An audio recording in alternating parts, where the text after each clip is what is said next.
And welcome back to MD Global Muscle here at the On the Rise Media Studio with me, your host, Giles Thomas. And we're joined for episode 50 of MD Global Muscle, the one and only Flex Wheeler. Yeah! I'm knocking the mic off.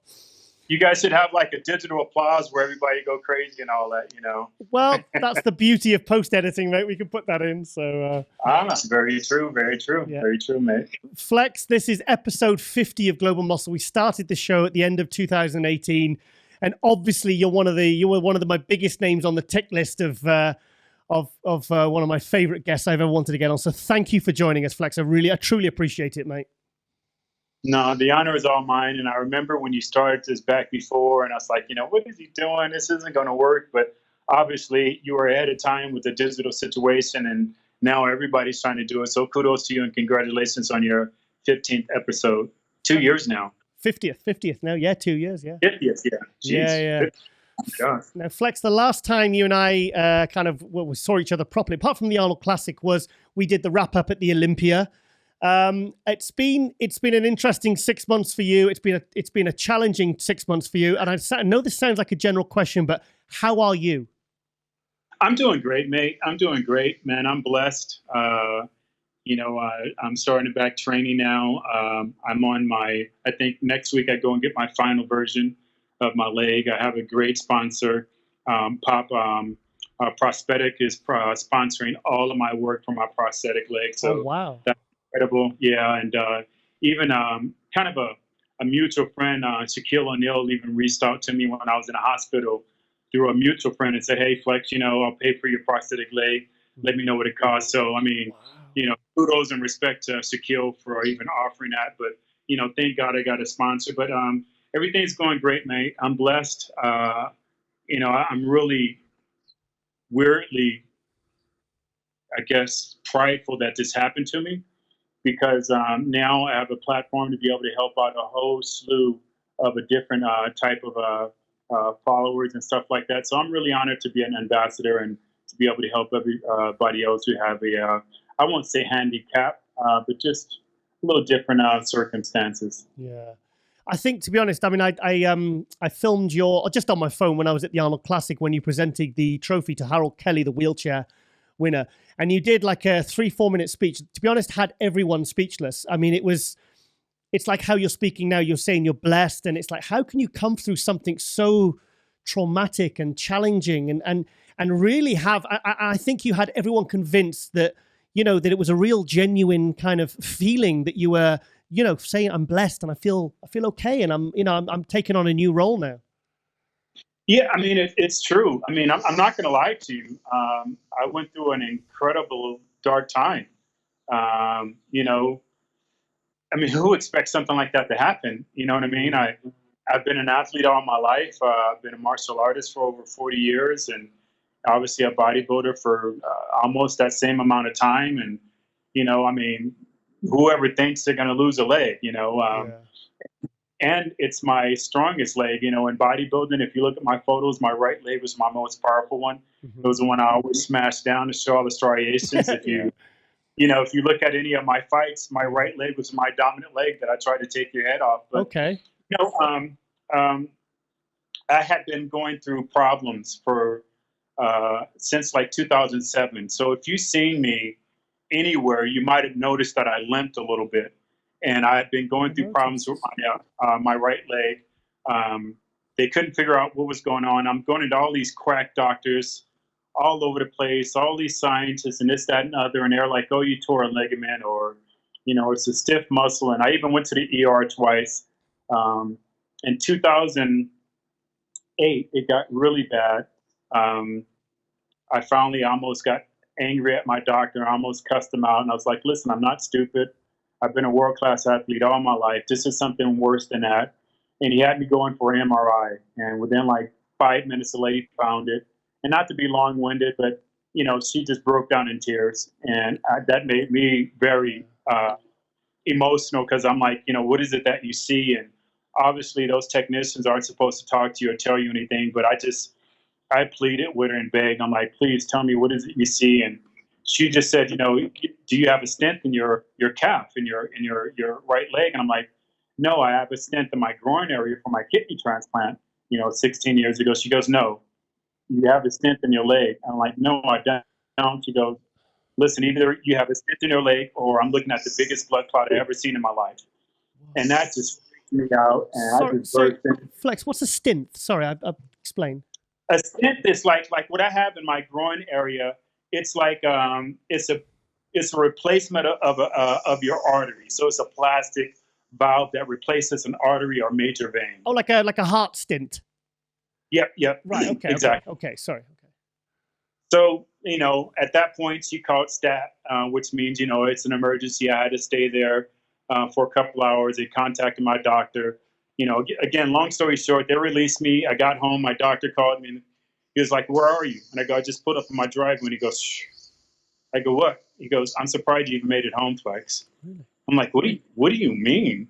He goes, you don't understand how dangerous this is. I go, Doc, I'm supposed to be flying to Australia. This is when I was supposed to go to the Australia Honor Classic last year. Okay. So that kind of gives you a timeline of Yeah, where yeah. everything is. And he said, listen, if I was you, I wouldn't get on that flight. I go, hey, man, this is how I make my money to start provide for my family. My ticket is already paid for. My flight is already booked. If I don't go, I'm going to be in a problem. On top of that, I need to make this money. I got guaranteed money that I'm making. And he said, you know what? I'm going to say it again. If I was you, I wouldn't get on this flight. I go, no, Doc, I'll be okay. I'm on first class. The bed rolls all the way down 90 degrees. Yeah. He goes, okay, Flex, I see you're hard hit. I'm just going to come out and say it. If you get on that flight, you're not going to get off the same way you got on. And I got really quiet. And again, I started crying. And he said, we need to get you on blood thinners immediately. So they put me on blood thinners. The next day I woke up and I was trying to pack because I was still going to go. Not that I'm a hard head, but I experienced trauma before. We're athletes. We're world-class athletes. We've been through stuff before, but the pain was at this time was so severe I couldn't even walk to pack my bags. And I remember sitting on my bed and I just remember just thinking, how in the world am I going to do this? I can't even walk anymore. How am I going to be able to go there? And later on that night, my whole right leg went numb. Mm-hmm. And that freaked me out. My left arm went numb. Then my groin area went numb. And it was about 10 o'clock at night. And I called my doctor to go, listen, man, my groin is numb. My right leg is numb. My arm is numb. He cut me off. He's like, get to the emergency room right now. And I'm like, man, I've been in those quack emergency rooms twice already. He goes, just get there immediately and tell him you have a DVT. I was like, what does a DVT mean? He goes, you know what, Flex, you don't have time. You need to get there right now. So I got there and, things went bad really fast. They ended up inducing me into a coma. The coma was supposed to be for just a couple of days. I ended up being in a coma for over 10 days, and I was in the hospital for over 4 months. What was the date of this? The date was that it was the day that I was supposed to fly out to Australia. So April? I think it was on so it was that Wednesday before the show. Okay. Yeah. And I didn't get out of the hospital until June. Yeah. But you look so well at the Olympia when we did the wrap up. You're looking, because I said, you're looking good, Flex. You look training hard and you look so well. I don't get it because I saw on your social media saying October you're having real problems. I'm thinking, well, that must have been literally days after I saw him at the Olympia looking terrific. Yeah. No, I went to the Olympia. I was in extreme amount of pain. And again, listen, I have to work, right? Yeah. And who's going to care about you complaining? Me and my business partner had a booth there at Back Widow. Mm-hmm. And, I remember walking into the venue. I was in so much pain. I was trying to walk as slow as possible. And for any of my fans, if you ever just seen me sitting on steps or something like that, it's because I had to take a break. I was just cringing in pain. And even sitting in a booth, I remember I just sat down because the pain was just too incredible. Actually, I went to the night show, and actually when I seen Shaquille and I said hi, and everybody kind of has seen my pictures that I post. It's like, wow, you're doing great. And I'm like, yeah, I'm doing great. And we thought they saved the leg at that time. But I knew something was wrong then. I knew in my heart that they didn't save the leg because the pain was just too great. And here's the kicker. Obviously, unfortunately, Columbus died, right? Arnold had personally invited me to come to the funeral. So I drove all the way down from Las Vegas to the funeral. turned around, drove that night all the way back to Las Vegas, and then took a flight to Billings, Montana for a business meeting. And that's when all hell broke loose. The pain was just way too much. So from Billings, I flew back to Vegas and went directly to the ER. And that's when they told me that 90% of part of my artery on my right leg had completely blocked, and 100% of the other artery. And you know, it's like, we've been telling you this was going to happen. Nobody can make this decision. You got to make the call. And I just said, take it. He goes, are you sure? And I said, yeah, take it. I can't walk. The pain is too crazy. It's not worth it anymore. And I go, on top of that, if you're telling me that 100% is blocked and 90% is blocked on the other part, what if it breaks off? That could kill me. It could go to my heart. It could go to my brain. And I just said, take it. So yeah, it was very traumatic. I went through hell in a hospital. I was angry. I was infuriated with God. I was very angry. I was like, I didn't do anything wrong. I don't take these crazy drugs that everybody else do. I'm retired. I don't do any of that. And it was a bunch of why me, a bunch of self-pity. But honestly, bro, within the day after they took my leg, I told myself, when I wake up, if I look down there and see that my leg is gone and I'm okay with it mentally, I'm going to be okay. If I wake up and I look down there and I'm freaked out, it's going to be a hard ride. Well, when I woke up, I looked down, I was like, it's okay, but I was wrong. I hadn't realized the trauma, the tragedy that happened. So, but I made an agreement with myself. I go, hey, man, you're still here. Yeah. You've always had to fight for your life. You're homeless, molested, suicidal all your life, kidney transplant. You still have a rare disease. I still have a rare kidney disease that nobody lives by. But you've always had a fight. So you just have to look at this as another fight, Flex. Yeah. And I started being able to deal with it a little bit more mentally. And, I would have my dark moments. I mean, to be honest with you, when I got home, it really hit me because every picture in my home, I have two legs. Oh. And I would look at all these pictures, and I'll be like, wow, how beautiful is that to have two legs? I looked at my wedding pictures. I looked at my pictures with my son playing football. I looked at my iconic bodybuilding pictures like, wow, two legs are just so beautiful. And I got in a really dark time. It was really hard. And I remember just sitting there sobbing. And I just told myself, if I'm going to be a spokesperson for people who've been through some hard time, I have to really go through the ugliness of this and conquer it if I'm going to sit there in front of other people who've gone through that. And since then, I'm doing a lot better. I'm back to training. I'm getting ready to start traveling as soon as this release. And everything like that. So, life goes on, mate. Life goes on. I'm still here. Even with this COVID-19, so many people have passed away. I'm still here. I'm still blessed. I may only have one leg, but there's people who have no legs. There's people who have no arms, no legs. So I'm still blessed. So, you got to look at the sliding ruler. There's always somebody out there who has it worse than you. Yeah. And I can't sit here and have pity on myself.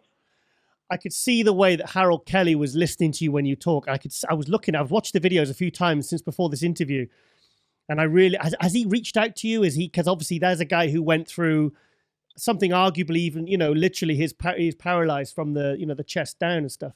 It's like, have you reached out to each other, or has he offered any words of support or encouragement? Or who is this? Harold Kelly, the wheelchair. No, I haven't heard from him from Nan. But I know I've talked to him offline and obviously Bionic Body, from Paris. He was one of the first people that I reached out to because I was trying to learn about a prosthetic leg, and I wanted to learn from somebody who had one. And he was really kind. He reached back out to me, goes, "Hey, Flex," he goes, "honestly, I can't help you. I lost my legs when I was just a child. Okay. I have no idea what you're going through. You've reached such greatness with your legs. I've always been like this since I've known, so I can't really help you." And even Harold, I understand his happened in a tragedy and so on. So, but I have had tremendous people reach out to me all over the world, giving me their insight and everything. But the honest truth is, it doesn't matter. You got to find your way. You got to navigate your way. It's like, you're a parent, right? Do you have a child? No. Oh, Shame on you. Anyway, no. No, my point is this. Kudos to you, brother. Good job. Yeah. Any No, ladies my out there who point want to is- breed with me, just give me a DM. But even having a girlfriend or a wife or anything, there's Yeah. no book written on how to get along with your spouse. There's just books on how to get along in relationships. So it doesn't really attack you and what you have to go through personally. So, it's just like everything else. I got to find my ways. I got to navigate my ways through these waters. And that's what I'm doing. You know what, Flex? When it first happened, I thought, because I know you and obviously Ronnie Coleman, you're such good friends. I speak to Ronnie frequently, and he always talks so highly of you, Flex. And I thought, obviously, with what Ronnie's gone through, with we've seen in the documentary, and we know as friends, and we know in the media what he's been through with his back and his hips and all the different problems. Has he? I mean, I know you speak frequently. Have you managed to connect and kind of help support each other when he had his problems and you had yours? Oh, yeah, definitely, man. Every problem he had, every surgery, I would contact him. We would pray. When he would be under, I would be in contact with his wife. I'd be sending him messages. Yeah. As soon as he was able to talk while he was in the hospital, we would talk. I mean, Ronnie is one of my closest mates in the world. You guys have seen that in the interview that I did with you. But the interesting thing is, it's really odd. As much as Ronnie's been through, he had contacted me maybe about a month ago. Okay. And at first, he just apologized that he hadn't been in contact. He goes, man, I love you. He goes, but I don't know what to say, Flex. My heart don't know what to say to you. Yeah. I was like, Ronnie, it's okay. And he goes, man, but I want to ask you a question. I go, what? He goes, when I was in the hospital, my last surgery, he goes, I got a blood clot also. I'm like, what? He goes, yeah, man, I got a blood clot. I go, damn, Ronnie, really? I go, okay. He goes, what caused you lose your leg? I go, a DVT. That's deep vein thrombosis. It's basically a major blood clot. Yeah. He goes, oh my God, really? He goes, man, I go, okay. I go, Ronnie, you might want to take that really serious. He said, well, man, the reason why I'm really calling you is I got a trip. And then I was supposed to be going out of the country in a couple of days. And I was like, Ronnie, don't do it. I was like, don't do it. Don't get on that flight. I go, I know you have a job to do. I love you. I go, but you're not hurting for money. I go, your kids, your family, you're not hurting for money. I go, don't get on that flight. I go, I beg you, brother, don't get on that flight. I go, once you get that under control, you'll be able to travel and everything. But if this just recently happened, I beg you, don't get on that flight. I go, the potential chance of what could happen, I don't even want to say. Yeah. I take your word for it, Flex. He goes, I'm a counselor. I go, you promise? He goes, yeah, I'm not going to go. Really? Yeah, he goes, I promise I'm not going. Wow. And he didn't go to the flight. So he goes, man, well, I got to be honest with you, Flex. You're stronger than I am. I go, Ronnie, all the surgeries you've been through, are you kidding? He goes, well, you've been through way more surgeries than I have. I go, he goes, but no matter what, I've never been through a surgery like this. He goes, bro, I don't think I'd make it. I go, Ronnie, I'm like, you're one of the strongest mental people. He goes, bro, I never lost nothing. I'm just saying, man, you're a strong man. I'm not sure if I could handle it the way you have. And I'm like, well, thank you, Ronnie. I appreciate that, man. I go, let's pray that you never have to. I go, but but other than that, I mean, like Dennis James, he flew down to see me. Actually, one of my old competitors flew in. Actually, when I had my kidney transplant, he just flew in. I didn't even know he was coming. I hadn't heard from him in 10 years, and I don't even know how he knew that I was having my leg amputated. But I remember waking up one day after my amputation, and there he's sitting in my room. JJ Marsh. JJ Marsh. JJ Marsh. Wow, 1991 Ironman Pro winner. Yeah, so I got to give a shout out to my. Wow. I don't know how he found out that I had my kidney transplant, but I woke up in my room at Cedar Sinai in Los Angeles, and there he's sitting in. I was on horrific drugs. Yeah. And I know I was hallucinating, and I woke up and I was like, JJ, is that you? Is that you? He's like, yeah, man. Oh, sorry, I got some background music. Somebody's doing their lawn. Let me Let me close the garage door. No I was worries, out in mate. my No worries. garage doing a workout. Hold on. Okay, no problem. Relegated to the garage. I forgot you guys can edit it anyway. Yeah, so we're no fine. We're problem. fine. We're fine. Don't worry about that, mate. How's that? Is that any better? That's perfect. Yeah, it's fine. Okay. fine.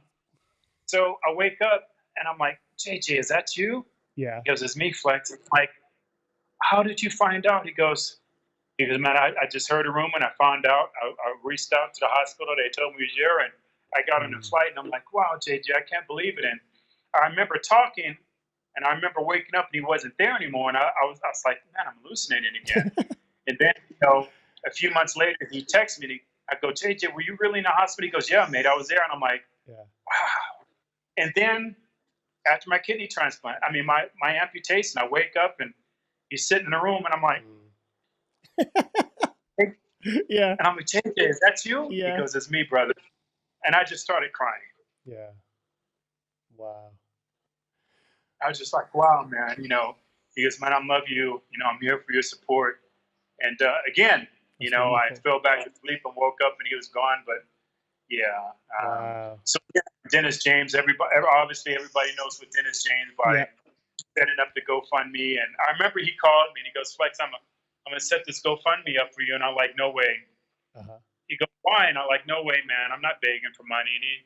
And I got to be honest. He goes, Flex, he goes, stop being a effing,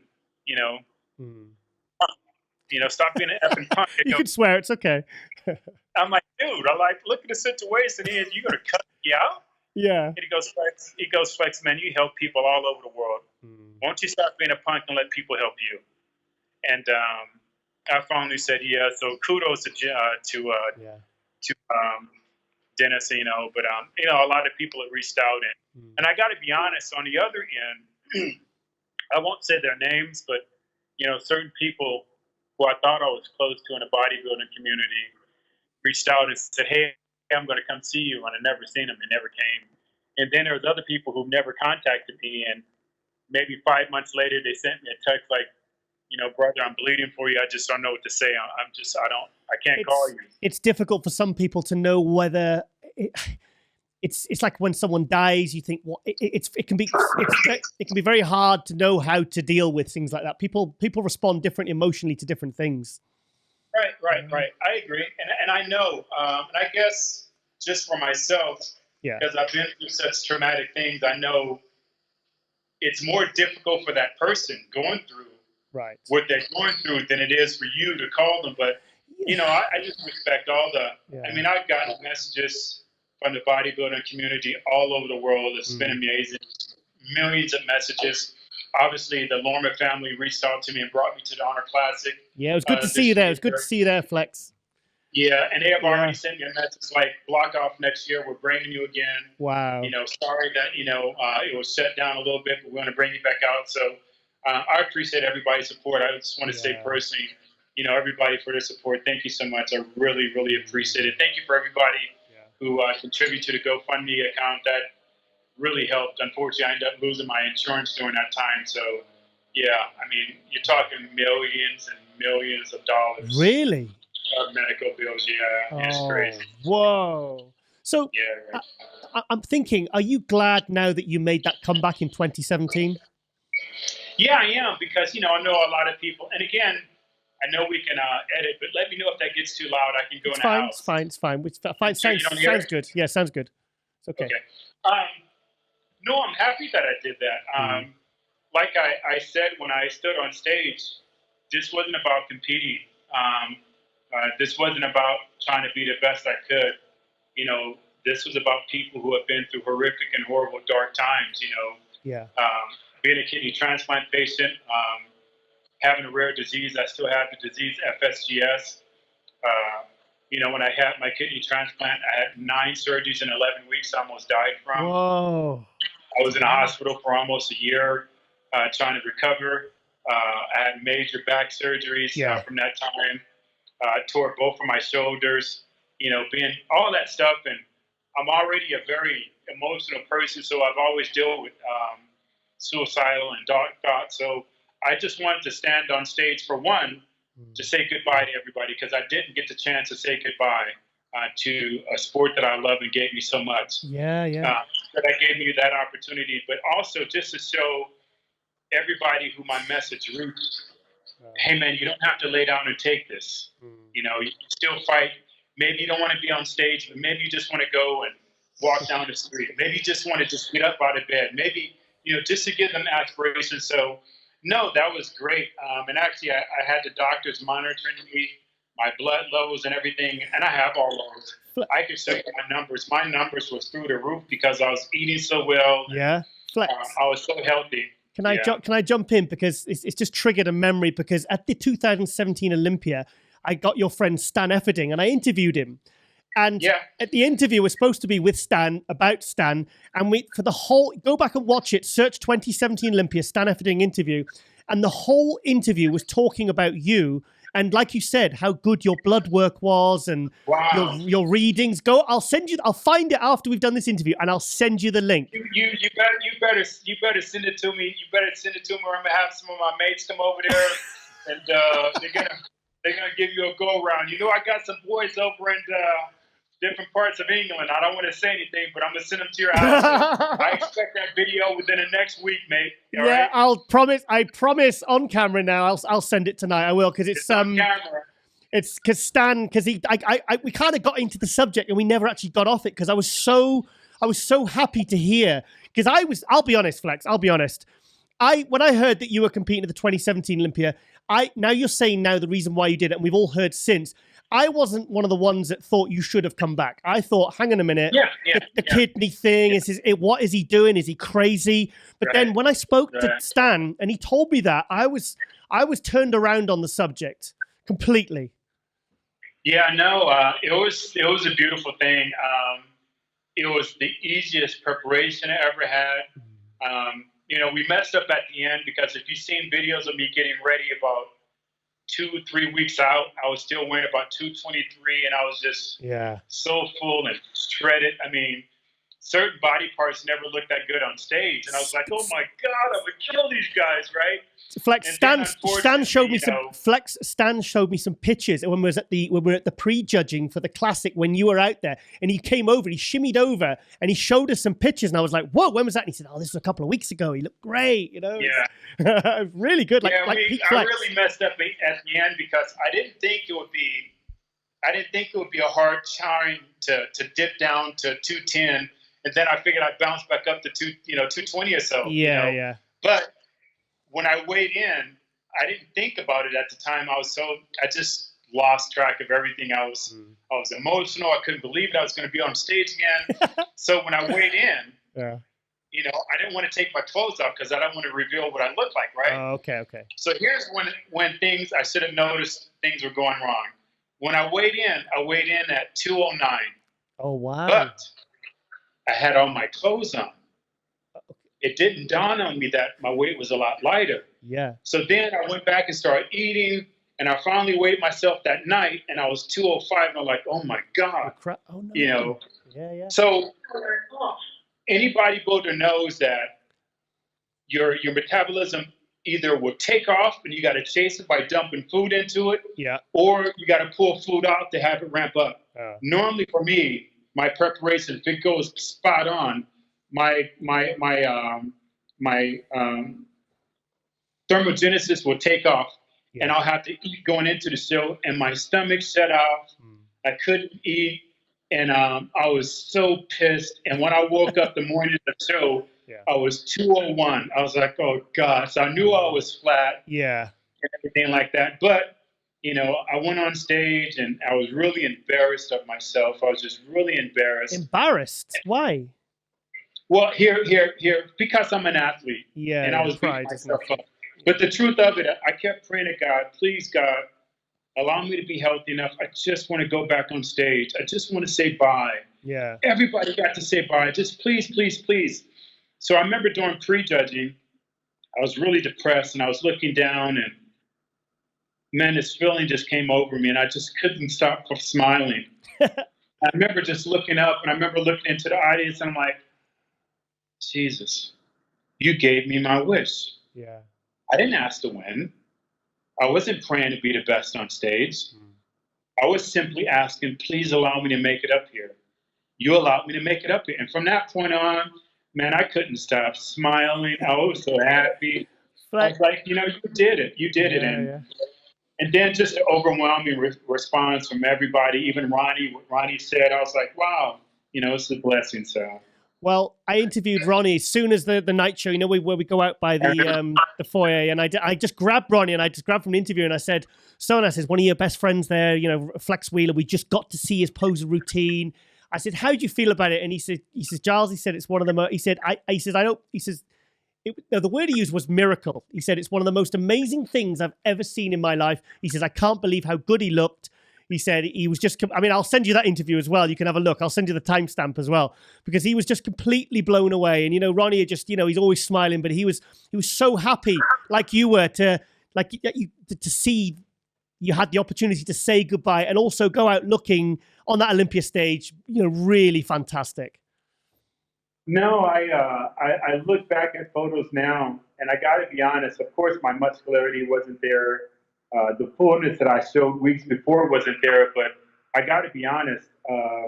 My condition was like freakish. I look at it now, it's like, dang, I was rock fucking hard. Yeah.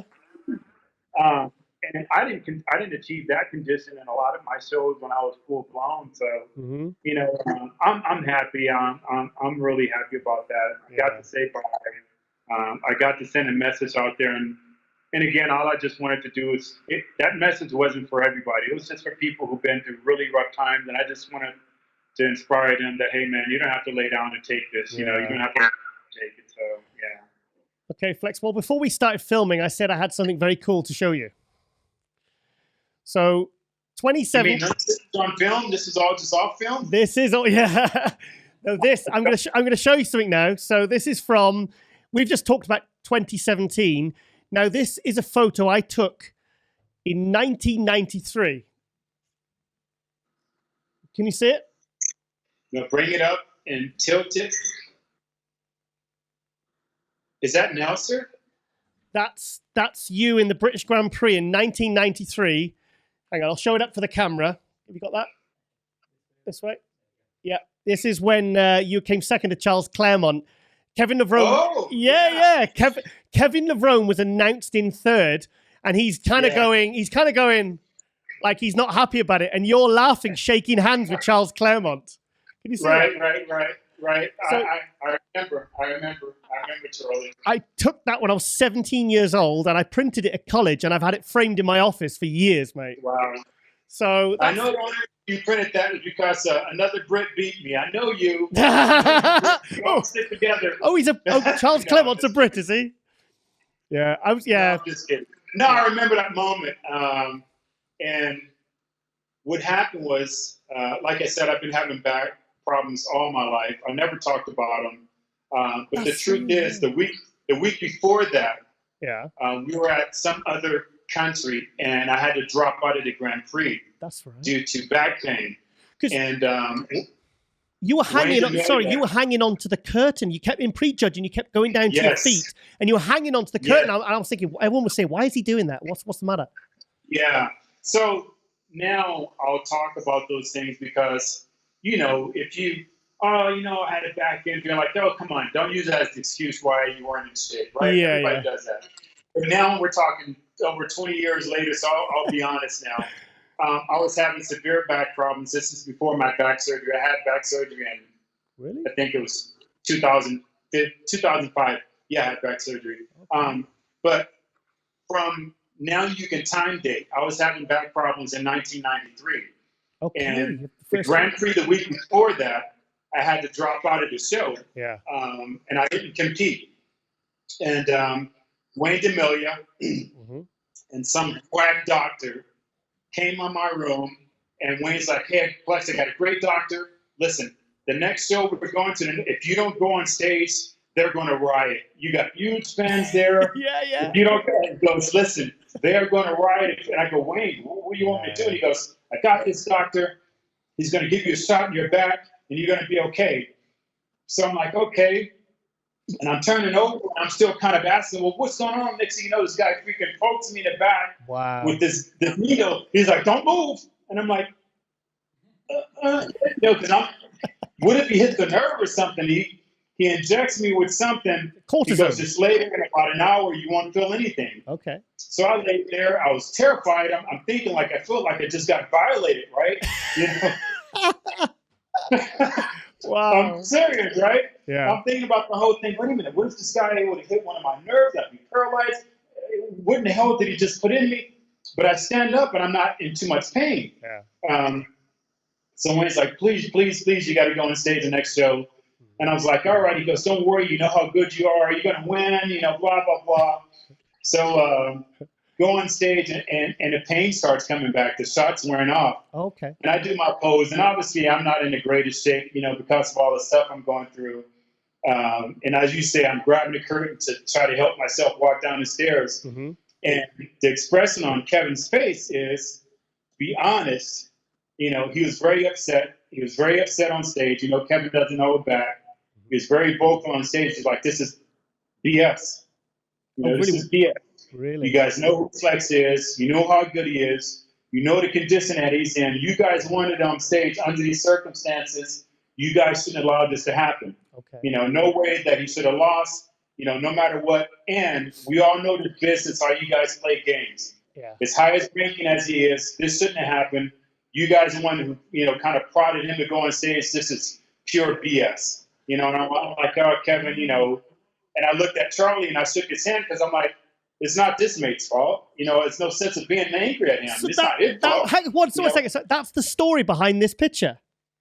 Yeah. I didn't know that. 17 years. No, hang on. 27. No, how many years is that? 27 years. Wow. I thought it was just because Kevin was pissed off because he got third. Yeah, because he was pissed off because wow, that he felt I still should have won, and he felt that he should have been second. Okay. At the minimum. But he just, he was just very angry because, let me put it like this. Well, let's go back to later on, they'll see the interview of me and Ronnie. Mm-hmm. They'll see out of Ronnie's mouth, I know that I was Mr. Olympia. I knew I wasn't going to lose a non-title bout. You know what that means. It doesn't happen. So in my case, what Kevin is saying, Flex is ranked number 2 in the world. He should never lose a non-title bout, especially when you guys injected him in the back and made him go up on stage. You should have took care of him. So that's what he was really angry about, the business part of it. Yeah. Okay. Yeah. Wow. So that's the British Grand Prix story that I've never heard before, Flex. Yeah. You can ask Kevin. Yeah. Charlie didn't know anything about it. I didn't say anything. Nobody publicly knew that I had a back problem except everybody who, I forgot what country we were in before. Those people did because they knew I pulled out of the show. Okay. But I was there. And they actually said, Flex, please come to the night show. That's when they gave me the shot in the back. Just come to the night show. Come to the audience. Just prove everybody that you're there because they think we're lying. Yeah. They think you never came, and they're going to riot. You got to come. Wow. Okay, Flex. Well, while we're talking about the British Grand Prix, I want to talk about another very pivotal year, very important year, because this is the one that you'll have seen this footage. They're saying it was the best lighting and one of the best the best Grand Prix lineups ever. I'm talking about the 1999 British Grand Prix. You, Ronnie, Nasser, Kevin, tell us about that. I know the story's going to be out already because Ronnie and I just did it. But, a lot of people say that, 1993 was my best or 1998 Arnold Classic was my best. But, it was 1999, the English Grand Prix, mate. Man, I was hell on wheels, I was 256 pounds. 256. And as you see, Ronnie on our video, he says, "Yeah, you weigh the same weight as I did." Yeah. And I was in mint condition. My glutes were striated. I was just from head to toe. Anybody who's seen that video, and I'm sure it's one of the most downloaded videos. Oh, the lighting, the lineup, it was just amazing. It was just... Yeah, man. I was just hell on wheels. I was just hell. I'd never been so Huge. full and in shape. I mean, I felt like I was superhuman. The thing is, Flex, one thing is like I used to go to, from 1992, I went to every single British Grand Prix. And like most of the guys, you pretty much, they would be 90% or 80% of what they were at the Olympia, because it's difficult to travel and to even to maintain the peak that you had at the Olympia. But every now and again, you'd get Ronnie at the 97 Russian Grand Prix, Kevin Levrone at the 1997 British Grand Prix, and then you at the 1990. How do you get better from the Olympia to the Grand Prix whilst traveling? Well, I mean, truth is, I was actually in better shape than I was at the Olympia. Yeah, how? At the Olympia, I weighed 246, and I was a little off. My hamstrings and glutes were a little soft. I was super, super full. But yeah, at the English Grand Prix, I think a week and a half later, I actually put on over 10 pounds. 10 pounds. And I was full, and I was in diamond shape. And I mean, again, I keep referring back to the interview because I validate. Yeah. When you interview with me and Ronnie, he gave me a diuretic that I'd never tried before. Thanks, Ronnie. All I have to say is I wish I would have known about that diuretic at the '99 Olympia, because. Oh, yeah. God, Ronnie, thanks, mate. Tell me 2 weeks earlier. Yeah, if I would have known about that diuretic, I never used that particular diuretic my whole career, never. And all I got to say, man, if I would have known about that diuretic my whole career, wow, it might have been a little different. Yeah, it might have been a little different. Okay, Flex, we'll come back to the Olympian bit. This is a question that I have on forums, on social media. It's a question that pops up every few months, and it's one that I love to debate with people. And that's when we say the best. You won the Arnold Classic in 1993, the first year. You won it in 97, 98, and 2000. Now, there is you brought very different looks to every single one. You were 218 in 93. You were kind of at your biggest 98. What was in your opinion, what was your best look at those 4 Arnold Classic wins, and why? Easily. 98 easily was. Yes. Easily was. Yes. Easily was. Easy. Yeah. No, 93, I think I was a little drier. Yeah. More detailed. I was also a lot flatter. I think I was only 216 or something like that. Wow. I was a lot drier, but I was a little flatter. In 98, I wasn't as dry, but my condition was pretty much spot on for that era. And my fullness, I was, I used to joke to myself, like, man, I'm just puking up muscle. I'm so full. And I was freaking full, man. Yeah. And people are like, no, 93 is better. So if you want to be honest, take those identical photos from 93 and match them against that same guy in 98, and he would slaughter them. Yes. It's just too much muscle and condition. Totally agree. Yeah. Wow. Okay, let's talk about the 98 Olympia, the one that you thought that you maybe thought you were going to win, and with how you helped Ronnie. And do you regret helping Ronnie now? Never. I come from a martial arts background. I love fighting. I'm not a drug guy or anything like that, but I can't imagine any drug that would be more spectacular than just the drug of adrenaline when you're in an incredible fight. I always wanted to fight the best because I can truly measure myself. Yeah. If I went up against the best fighter, I can measure myself. That's just what real combative competitors are. We don't want to punk. We want the lion because we want to say, I beat down that lion at the top of the hill. Yeah. So no, of course not. I couldn't look myself in the mirror if I knew I have kept things from Ronnie to help him be his best. And the thing about it is, Ronnie's not the only one that I told all my secrets. Oh, really? I won't say the other guy's name because it's not about putting them on blast or anything. But just let's say I shared my information with anybody who asked. Yeah. The truth is, those dormant genes in Ronnie was just there for him. Ronnie did that hard work. I can't take anything away from him. and what happened happened. It's simple as that, and I don't look back and regret any of it. I actually look back and I can say that I stood on stage with the greatest Miss Olympia of all times. We've done some fierce battle. It wasn't no blowout. Yeah. Man, we, toe to toe, teeth knocked out, lips bleeding, Yeah. spleen busted, and it was a great battle. So at the end of the day, win or lose, I can say that I was in some epic battles, Yes. which is, Do you think you brought out the best in each other? yeah, truly did. Yeah. Okay, I've always wanted. I've asked this to Dorian Yates, and I say that for several different reasons, do you think 1993 was the year that changed bodybuilding forever? I think it was a progress in the making.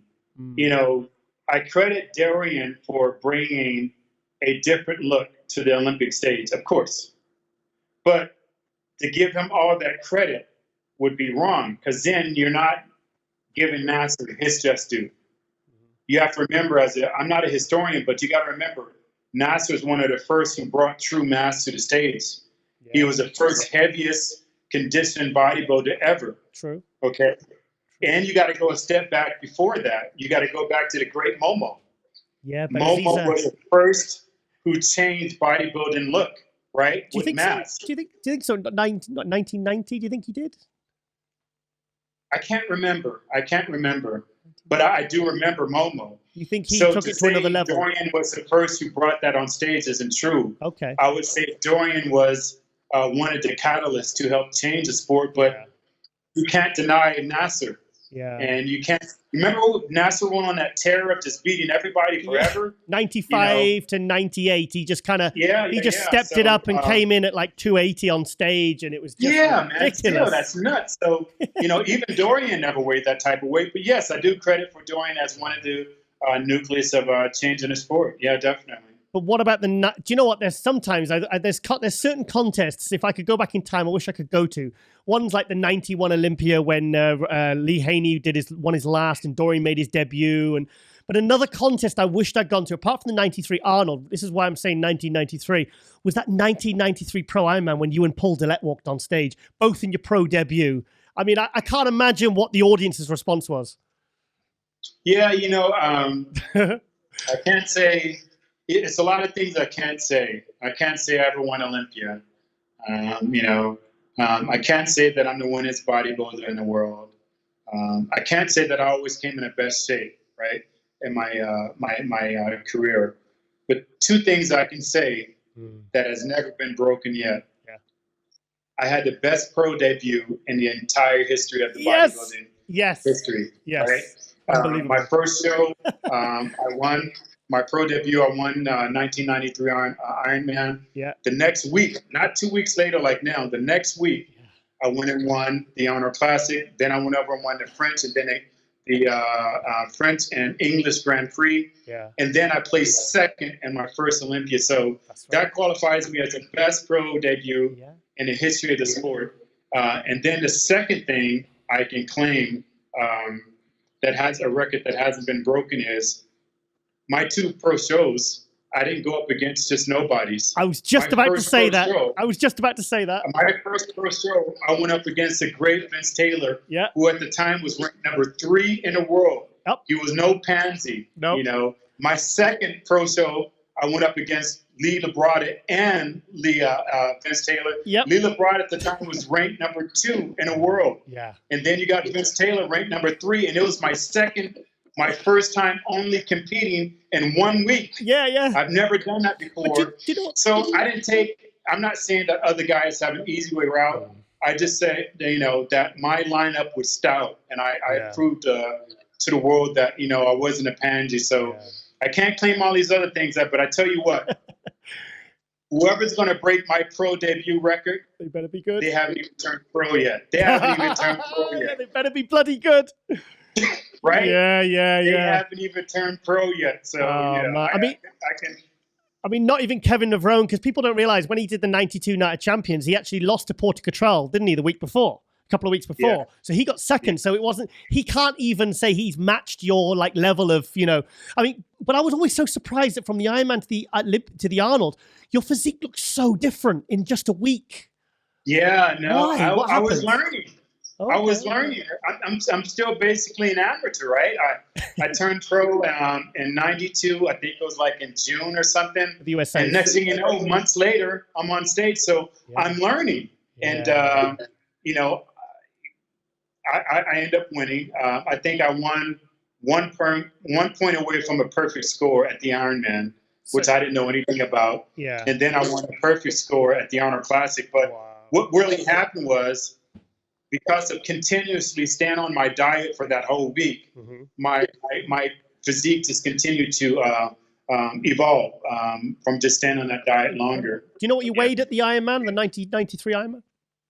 Yeah, the Ironman, I remember it was 232, because I won the USA at 223. Hang on. And I went into the Arnold at 232, and I dropped back down to, I think it was 216 or 218 at the Arnold Classic the week later. So hang on a minute. You dropped 16 pounds in 1 week. Yeah. Wow. Yeah. Okay, I think that's, I'm trying to think if I've ever heard anything as drastic as that, actually. That's, I mean, like I said, you look totally, I mean, I loved both looks for different reasons. In fact, guys, to the newbies or the new fans of bodybuilding, go back and watch the 1993 Ironman, Pro Ironman, and that was Flex's pro debut at 232. It will blow your mind, absolutely blow your mind. But you know what's interesting, buddy, is I love looking at my old footage and everything, but here's something that people don't aware of. They're like, okay, your condition was good, but it wasn't that great. Here's the thing that they're not taking into account. In the 90s, there was no digital. It was all analog film. So it's not showing. It's just like, it's like having a VHS versus Blu-ray. Yeah. It's the same footage, but the clarity of what you see is so different. 100%. And even all my photos, I kind of hate my photos because they were taken with regular film back then. Yeah. So it couldn't capture all the, what we have. So, it is what it is, but I would love for everybody to take into account, this is over 20 years ago. This is regular film. Yeah. This isn't high def. Yeah. And every photo is regular film. It isn't digital. So imagine if they were looking at this on a digital image, or if somebody digital format, I think they would really, because I know a lot of people will say, even yourself, oh my God, but if you would have seen him on stage, it was completely different. Yes. Our eyes and what our eyes could capture, technology hadn't caught up to that yet. I've had exactly the same conversation that you've just said there with photographer Kevin Norton and Phil Heath, and they said exactly the same. They said you cannot compare, the digital, with all the post editing and everything of the raw footage that we took back in the day. Like you said, you had to see those guys on stage; they were just something else. Yeah, and no. I mean, technology is supposed to continue to evolve.